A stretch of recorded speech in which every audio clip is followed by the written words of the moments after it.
हमने खोली थी इसी बाग में अपनी आंखें, हमसे इस बाग की हालत नहीं देखी जाती। यहां मेरी माएं बहनें बैठी हैं, सबसे ज्यादा तो इस सरकार की मार आपने झेली है। आप जब सुबह चाय बनाने के लिए गैस सिलेंडर का स्विच ऑन करती हैं तो मुझे पता है कि उस वक्त आपको लगता है कि बचा बचा के जलाओ, वरना अगला सिलेंडर खरीदने के पैसे जुटे या ना जुटे। आप जब घर में सब्जी बनाने के लिए कढ़ाई में तेल डालती हैं तो उसके साथ आंसू भी गिरते हैं, क्योंकि 70 रुपए का जो तेल था वो 200 रुपए का कर दिया।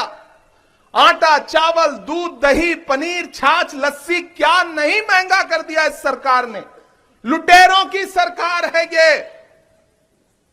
वो प्रधानमंत्री जो कहते थे राहुल गांधी को कि राहुल गांधी तो शहजादे हैं, मैं तो प्रधानमंत्री जी से कहना चाहता हूं कि जिसे आप शहजादा कहते थे, राजकुमार कहते थे, उसी शहजादे ने कन्याकुमारी से कश्मीर तक 3500 किलोमीटर सड़कों की धूल फांक करके हिंदुस्तान की जनता से मिलकर उनके दर्द को समझा और उनको सीने से लगाया। आपने क्या किया? आपने 10 लाख रुपए का सूट पहना और 8000 करोड़ के हवाई जहाज में बैठ करके दुनिया के चक्कर लगाए, अलग अलग देशों में जा करके अपने नाम के नारे लगवाए। आपने ये किया प्रधानमंत्री जी। ये देश जिस दौर से गुजर रहा है,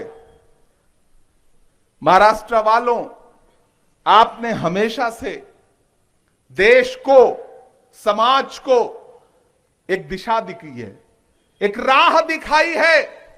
बहुत ऐतिहासिक जगह पे खड़ा हूं मैं। नासिक सांस्कृतिक नगरी है, धार्मिक नगरी है, लेकिन आज यहां हालत क्या है? कीमत तो बहुत बढ़ गई शहरों में धान की, लेकिन विदा न हो सकी बेटी किसान की। मौका मिला तो लोगों ने कुर्सी के वास्ते तस्वीर ही बिगाड़ दी हिंदुस्तान की। प्याज का किसान आज खून के आंसू रो रहा है नासिक में। उसे अपनी फसल सड़क के किनारे फेंकनी पड़ रही है और यह सरकार कहती है कि हमने किसानों के लिए बहुत कुछ कर दिया।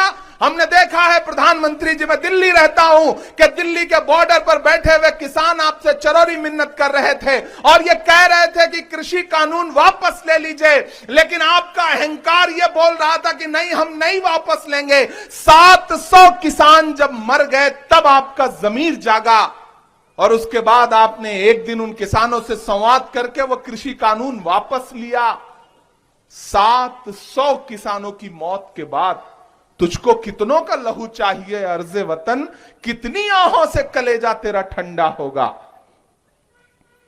ये जो भाजपा के नेता हैं जो सरकार में बैठे हों, चाहे यहां चाहे दिल्ली में, इन्हें सिर्फ झूठ बोलना आता है और कुछ नहीं।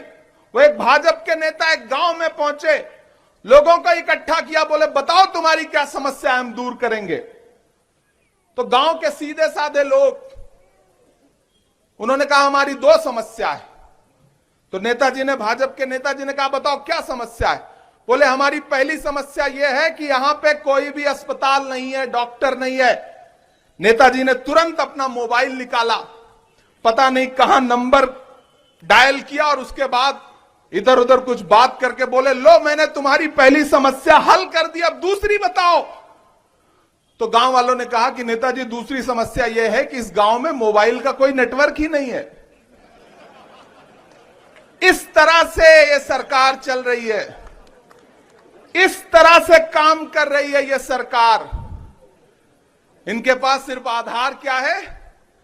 हिंदू को मुसलमान से लड़ा दो, सिख को ईसाई से लड़ा दो, दलितों को लड़ा दो, और अगर कोई शांति से आपसे अपना अधिकार मांगना चाहे तो चाहे वो जंतर मंतर पर बैठी हुई पहलवान बेटियां हो, या वो किसान हो, या फिर जालना में बैठे हुए वो मराठा आरक्षण की मांग करने वाले लोग हों, इनके पास सबका इलाज क्या है? लाठी, आंसू गैस। मैं तो इनसे पूछना चाहता हूं, महाराष्ट्र में खड़ा हूं, महाराष्ट्र का प्रतिनिधित्व करता हूं, इसलिए पूछना चाहता हूं कि अगर कोई आपसे शांतिपूर्ण तरीके से कुछ मांग रहा है तो दीजिए या ना दीजिए, लेकिन लाठी चलाने का अधिकार आपको किसने दिया है? लाठी का जवाब तो आपको देना पड़ेगा।